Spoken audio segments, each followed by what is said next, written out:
Hello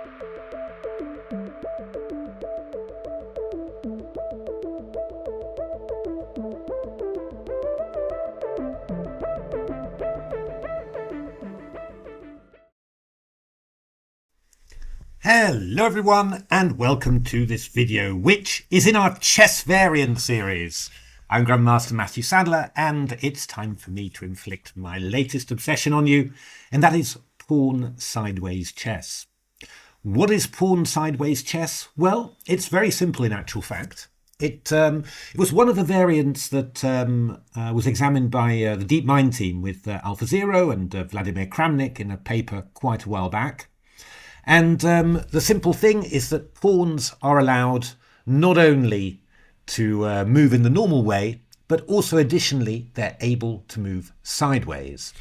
So, for example, after the move e4, e6, for example, then white would be able to play the move e4 to f4, and black, if he wished, would be able to play the move e6 to f6. Apart from that, all other rules are exactly the same.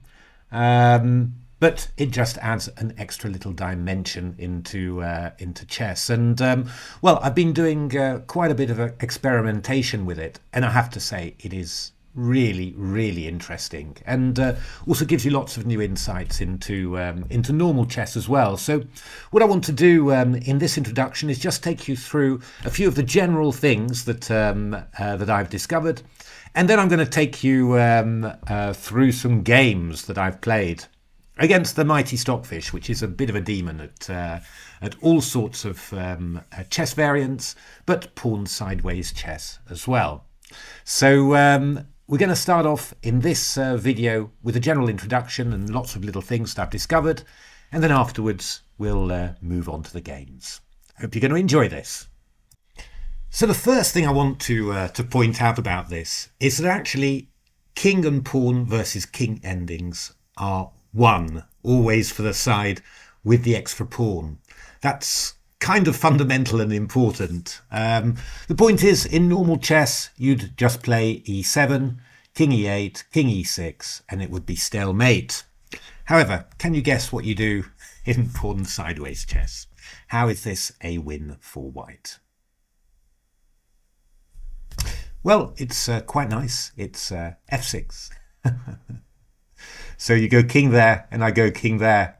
And as if by magic, now you really are too late. And we just queen and win the game. So this is a very fundamental thing, actually. And you see that a lot of endgames are changed like that. Simply the fact that that king and pawn endings are winning like this, well, this really gives a lot of extra scope for white to win positions. The next really weird thing is that it's actually impossible for a rook to capture a sideways pawn. So, for example, if we look at this position, for example, the pawn goes to g4, you chase it, it goes there. You go here, it goes there. You come behind, it goes there. I think you get the feeling. I mean, you can keep on chasing it. You can you could try and corner it on the side of the board, but then it would just end up queening. So that's actually something really important in endgames, because rooks against pawns, it's not a clear thing at all, and a rook facing a passed pawn assisted by a minor piece could be extremely dangerous for the rook. So that's another fundamental thing that changes in endgames. You really have to be aware of it as well. So this can be reinforced further with this position. This is white to play and draw. So how does this happen? I think you can probably guess. So it just goes e7, and well, black's got to try and deal with a pawn. Obviously, one thing black doesn't particularly want to do is to play the move king f4, because then f7 would be rather worrying with f8 queen.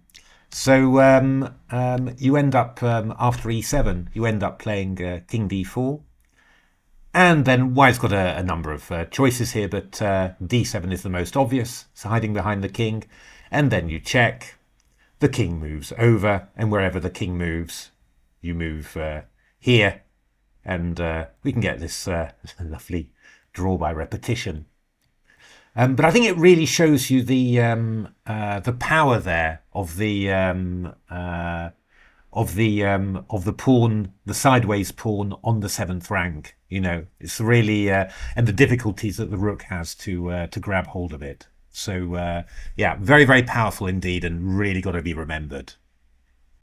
So one of the most interesting things about sideways pawn chess, or pawn sideways chess, I'm going to try and keep on remembering to call it that, is that static disadvantages count for very little. It's all about dynamics. Why do I say that? Well, for example, let's take this well-known variation in the Rye-Lopez, bishop b5, a6, and white plays bishop takes c6, inflicting pawn weaknesses on black. However, in pawn sideways chess, what does black play? d6. So what that means is that you can inflict all sorts of horrific pawn damage on an opponent, get him into the endgame, and then he can just spend some time, repairing all his weaknesses. Even stronger, I mean, past pawns can be negated by moving a pawn a couple of rows across, or a cluster of central pawns can be created. It's incredibly rich, but the key thing to understand is that static weaknesses are rarely of that great importance, as long as black has the time to repair it, of course. So yeah, this has a big effect on a lot of openings. For example, the Rossolimo system against the Sicilian, very popular in normal chess. Let me just show you what that one is. Again, that's e4, c5, knight f3, knight c6, bishop b5. Completely useless, right, in general, because bishop takes c6, b takes c6, or d takes c6. You just play d6 afterwards. This is a very normal system in normal chess, where you keep on feeling that that black's double pawns here really restrict his dynamism. Well, the next move, you'll just play the pawn to d6 and you're looking good with two bishops. So, very important to get that into your head there. So carrying on that theme of, openings that might not work quite so well in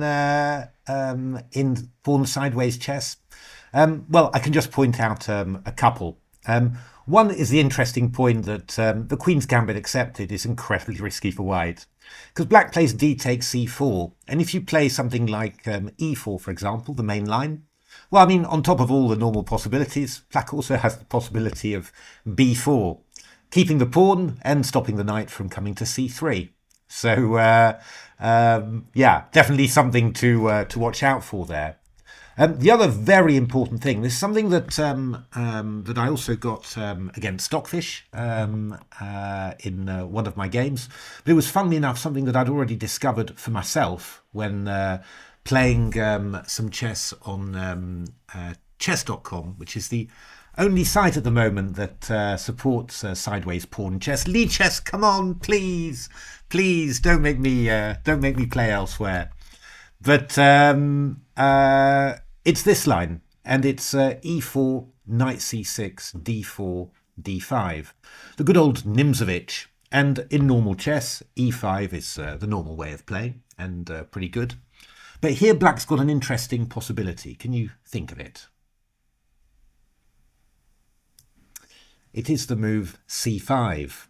So yeah, I mean, you're undermining this d4 pawn very quickly, and obviously if you take on c5, I'll take on d1, and I can take this one. I think I played bishop g4 check or bishop f5 first of all, but you get the idea somehow. This can be quite dangerous for white, and this is something really fundamental to pawn sideways chess, and this is what makes it so great. The possibility that blocked positions just can get opened at any moment with a sideways pawn move. So, for example, the French, you've got this locked pawn structure. You play c5, d5, c5, and all of a sudden the whole centre's open. Maybe your light squared bishop is active on the long diagonal. Really, really powerful stuff. And yeah, you know, I mean, it's really quite incredible what you can do with that. So that's the real richness of this opening. And I can just show you one more thing just to round this off. Just a quick example of how, you know, some interesting play can look like. So this was a game I played against Stockfish.